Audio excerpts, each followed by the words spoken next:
Saya nak ucap terima kasih kepada anda sekalian yang selama ini menyokong dan subscribe kepada channel saya. Sebenarnya program Hubungan Rambang ini adalah satu projek yang lebih sukar daripada apa yang saya jangkakan. Kesukaran ini adalah akibat daripada segala kelemahan dan kekangan yang saya miliki dan hadapi. Pertamanya adalah dari segi modal ataupun kewangan.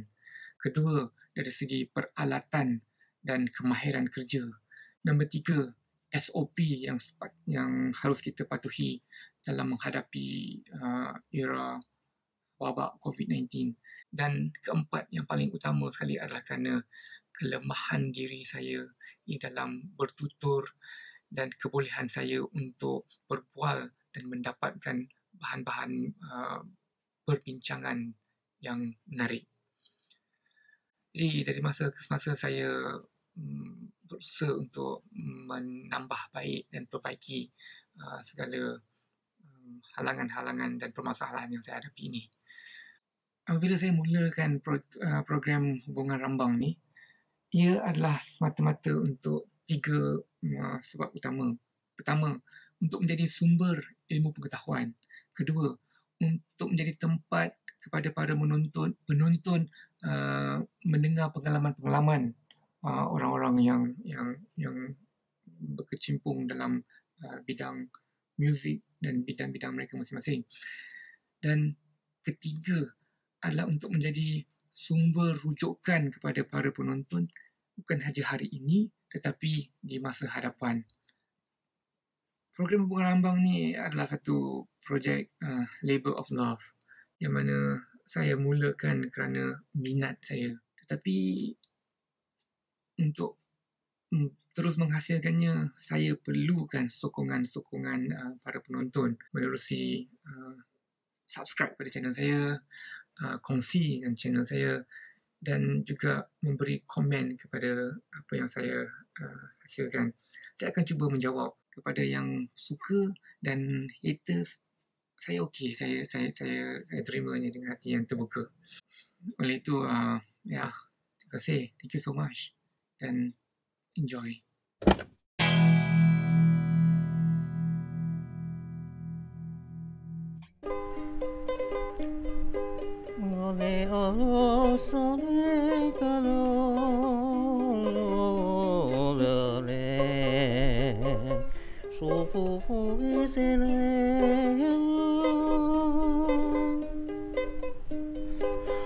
Sempre relaxmen bersit feestan door te merece. La vedo fudo va de vescendre, sempre onder gabe.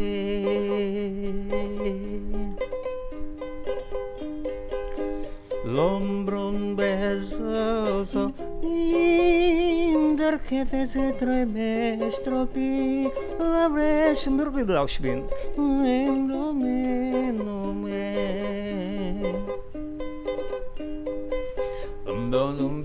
La vida vada l'artisten da vida la da vida vada la be bruch mi viesum drono me.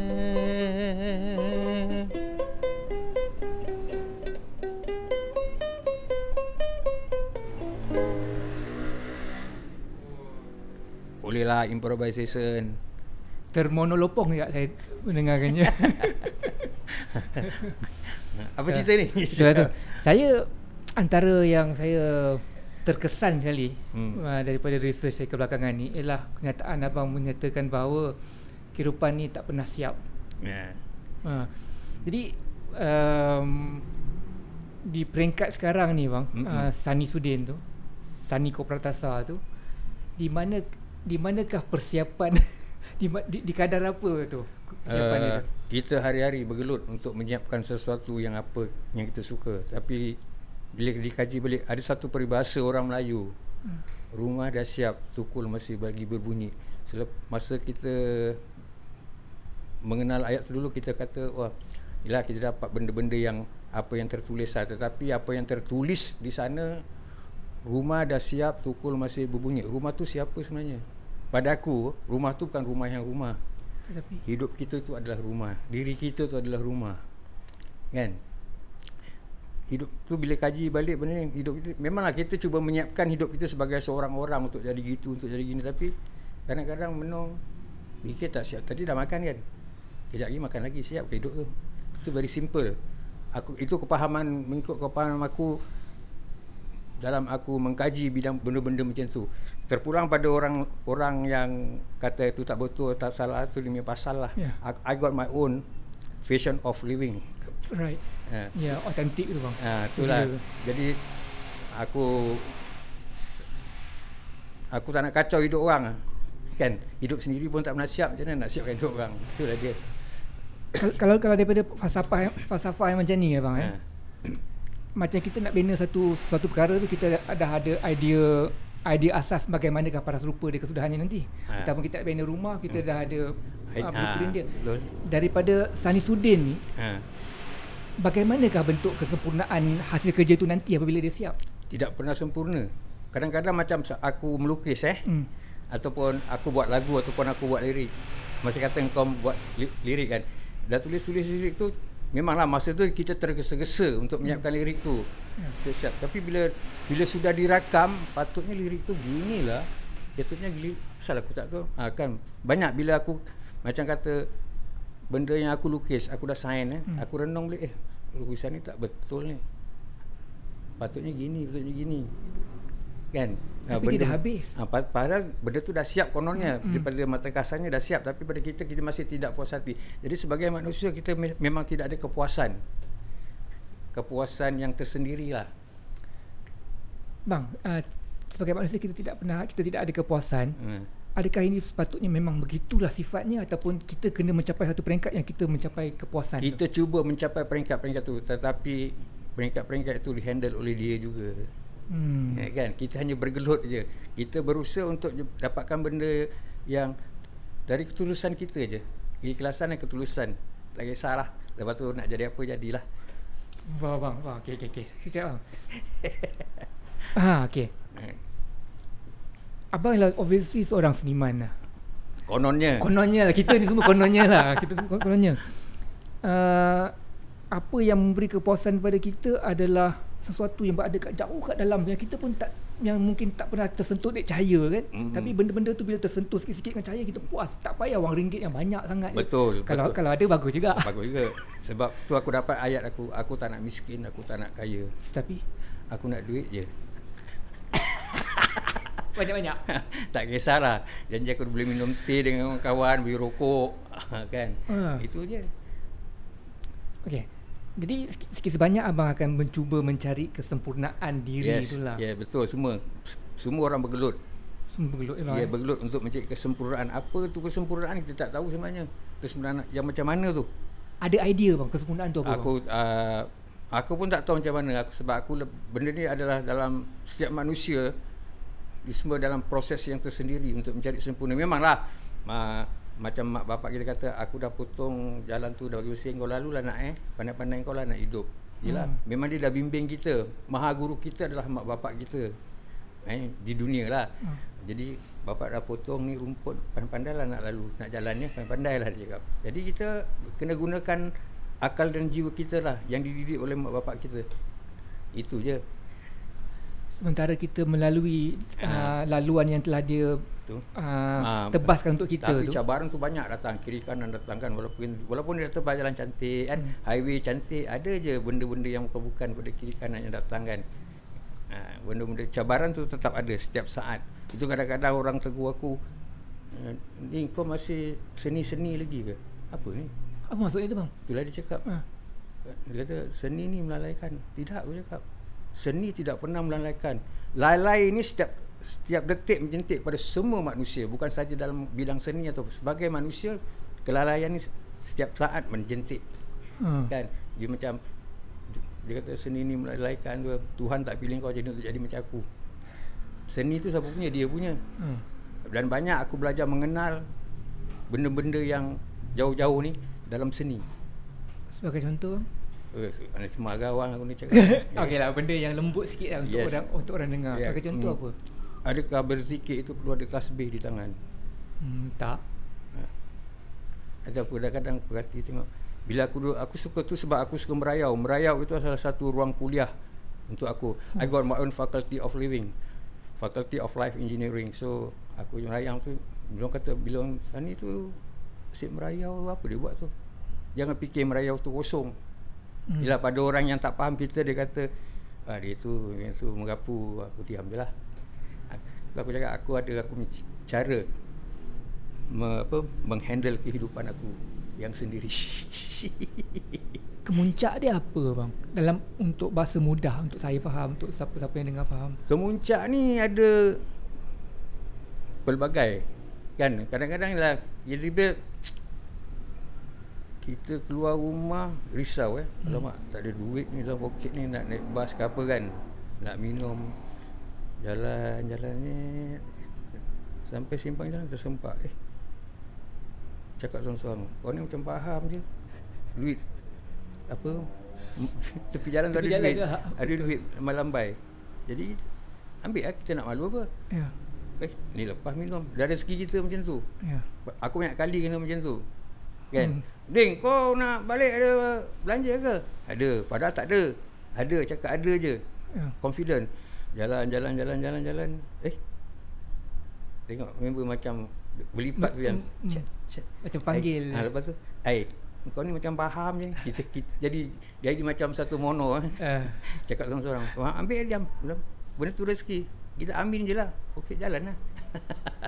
Selalu gitu. Banyak pengalaman-pengalaman yang mungkin pengalaman kau dengan pengalaman aku tak sama. Betul. Masing-masing ni kan macam cita rasa kita. Kita punya insting. Bercakap pada seorang seniman abang suka atau tak suka jawatan tu. Kau ambil pasal lah.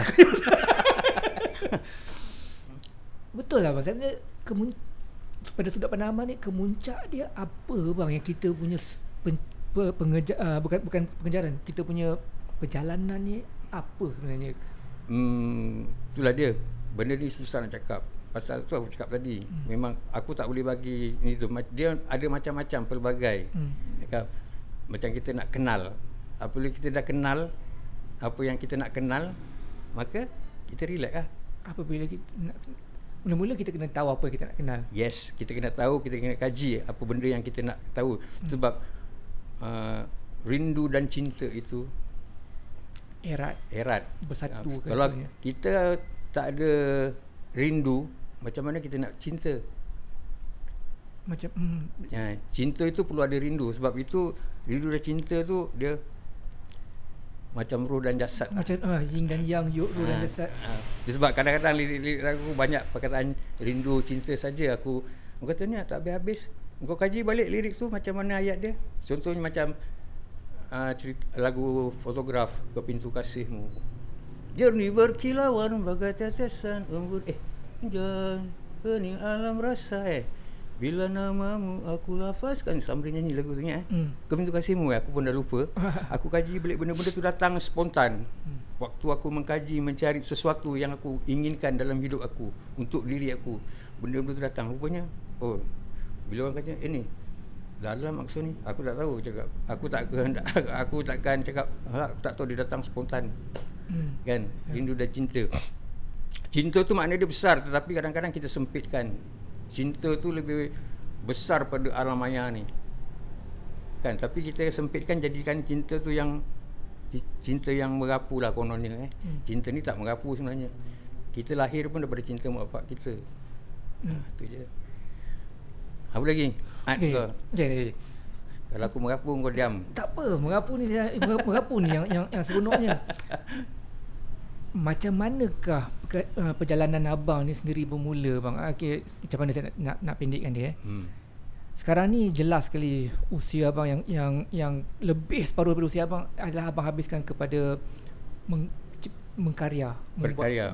Yes. Berkarya. Lirik, lukisan-lukisan, lakonan dan sebagainya. Bila kali pertama agaknya abang sedar yang inilah aku ni, jalan inilah aku nak ambil? Pada peringkat bila tu bang? Dia benda ni aku terfikir masa umur aku awal belasan tahun. Bila aku sekolah tak tinggi, sebab aku sekolah rendah aja. Sebab sekolah tinggi tu kena panjat tangga.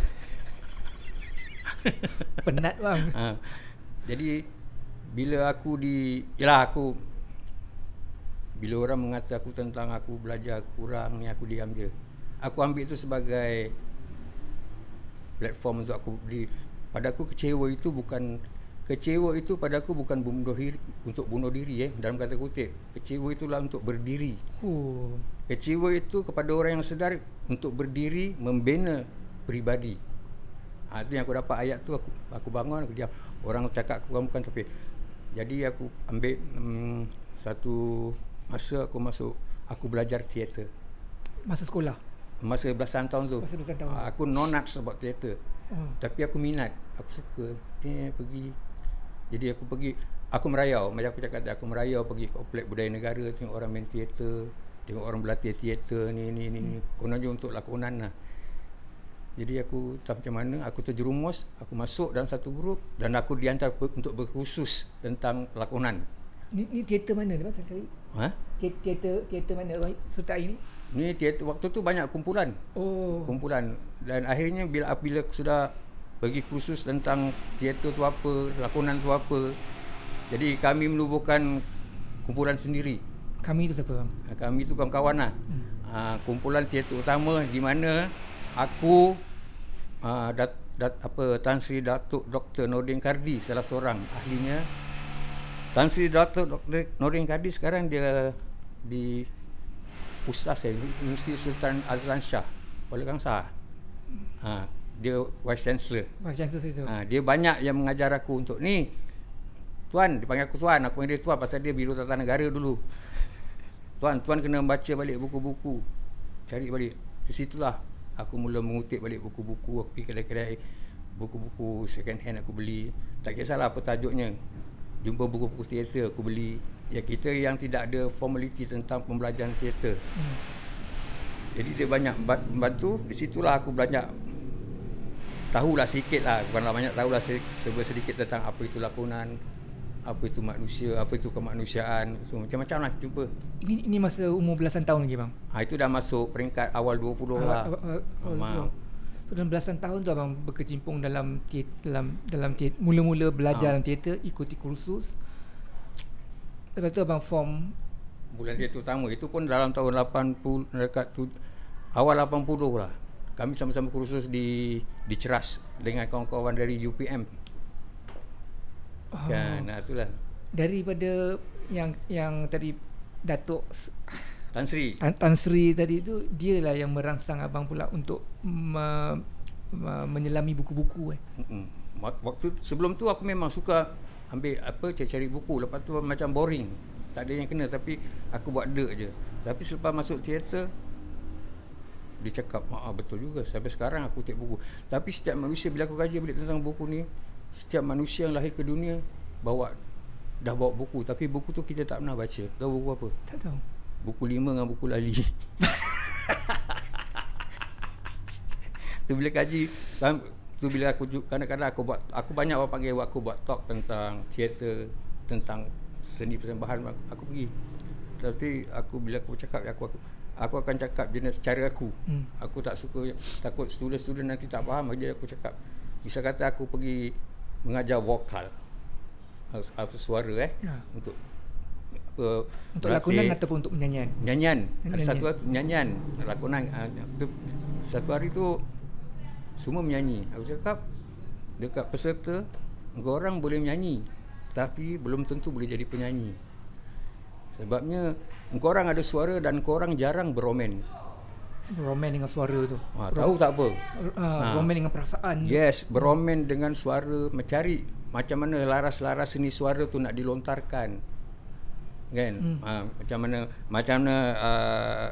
genre keroncong nak dilontarkan, pop biasa, joget macam mana. Itulah benda-benda tu. Kebanyakan penyanyi kita ni memang boleh menyanyi, tetapi bila cakap benda macam dia kata, apa dia dengar keroncong ni? Dia tak tahu, itulah dia benda-benda tu. Kan? Dia lebih memang tak salah, tapi kita kena tahu kita punya basic kemelayuan kita. Yang mana abang ada benda tu. Tapi tadi bila abang cakap pasal buku ni kan, abang rasa abang boring. mungkin buku-buku apa yang abang baca tu yang mungkin belum kena lagi tu pada peringkat awal tempoh pembacaan tu? Aku daripada kecil, arwah bapak aku memang suka membaca. Dia banyak beli dan simpan buku-buku Buya Hamka. Wow, betul. Penuh almari kat rumah di Keramat dulu. Dia seorang pemain wayang pacak je. Bila dia pergi luar, apa orang putih cakap, outstation untuk buat kerja, bila pagi lepas sarapan dia akan merayau kedai-kedai buku. Rupanya aku dapat benda tu, merayau kedai buku. Dia akan cari buku-buku yang dia suka, tapi kebanyakannya Hamka. Berapa banyak aja buku yang dia boleh jumpa kalau dia bertumpu pada Hamka? Setiap negeri dia pergi, dia akan pergilah kedai-kedai buku. Dia kumpul-kumpul ada satu almari. Kan? Kita pun masa tu kita budak-budak tengok je apa baca. Dia boleh baca benda tu satu hari. Habis. Duduk masuk bilik dia, bilik hotel masa tu, bilik hotel RM2-3 kan. Duduk baca. Lepas tu dia tulis, dia sign. Tarikh dia beli, tarikh saya baca. Abang ada perangai tu tak?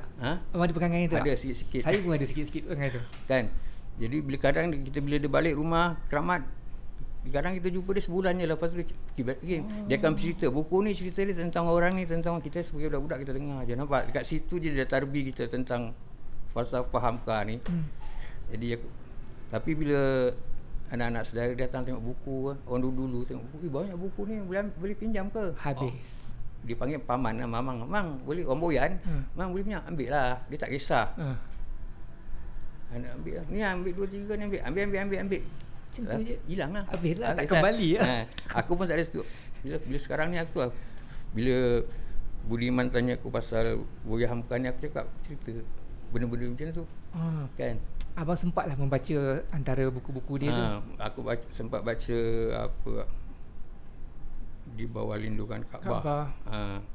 Tenggelamnya kapal. Tenggelam kapal aku baca separuh je. Berapa tu banyak buku-buku selain pada buku Hamka, arwah Pak suka baca buku Mokhtar Lubis. Senja di Jakarta. Dia suka. Rupanya benda tu turun kat aku. Suka baca balik, suka cari-cari buku-buku lama, kumpul. Okey, yang pasal Buya Hamka ni kan, saya rasa dia memang intelektual yang sangat dahsyat lah sebenarnya. Yang tersendiri. Kita tidak meletak, dia memang dah tinggi, tapi kita tak cukup tinggi pada saya. Dia bukan saja agamawan, tapi dia banyakan lagi dekat belakang tu. Penulisan dia mengkaji benda-benda cara dia yang sendiri je. Ya. Tu nak buat macam mana? Saya pernah baca, saya ingat lebih daripada 30 tahun yang sudah bang. Saya 51 dah sekarang. Tapi saya tak pernah jumpa lagi. Kalau abang boleh bantu saya dalam dapatkan maklumat ni lah. Dalam buku tak salah saya Hamka, dia menyatakan bahawa sebelum Adam yang Adam ni, ada ramai lagi Adam-Adam yang lain. Dan Adam-Adam yang lain tu telah wujud beratus, kalau tak silap saya, ratusan ribuan tahun sebelum Adam yang ni. Adam yang Oria. Adam yang ni lah. Abang pernah dengar tak? Abang pernah baca tak buku ni bang? Aku pernah lah dengar orang cakap macam tu kan. Tapi aku diam je sebab aku bukannya manusia pengkaji. Aku hanya dengar untuk serap sendiri lah. I got my own interpretation of. Ya. Saya pernah tanya beberapa orang lah, tapi tak ada siapa yang dapat confirmkan apa yang saya pernah baca tu. Kalau ada dapat confirmation, buku Hamka yang mana tu sangat menarik lah. Jadi pembacaan awal abang memang pada buku-buku yang Bapak belilah. Ada, lepas tu adalah buku-buku lain kan. Baca-baca sebagai hiburan dalam kata kutip Tapi hiburan tu, benda-benda tu banyak yang kita kan, yang tarbi kita kan. Oh, ini ayat-ayat ni dahsyat ni. Bukan itulah sekarang tu. Bila aku kaji balik, aku suka merayau macam aku cakap tadi. Kadang bila aku naik train ni ke naik bas, aku perhati je orang baca, buka, ambil baca buku, dan aku kaji balik. Akhirnya aku cakap, adakah membaca itu perlu ada bahan bacaan di tangan? Membaca itu perlu ada bahan bacaan di tangan. Buku lah maksud aku. Faham. Aku dapat aku punya style rupanya tak perlu buku, tak salah kalau tak ada buku di tangan. Melihat, mendengar itu juga pun membaca pada aku. Melihat, membaca, merenung tu membaca juga pada aku. Kalau sekadar azan. okey. Kita pause sekejap. Apa?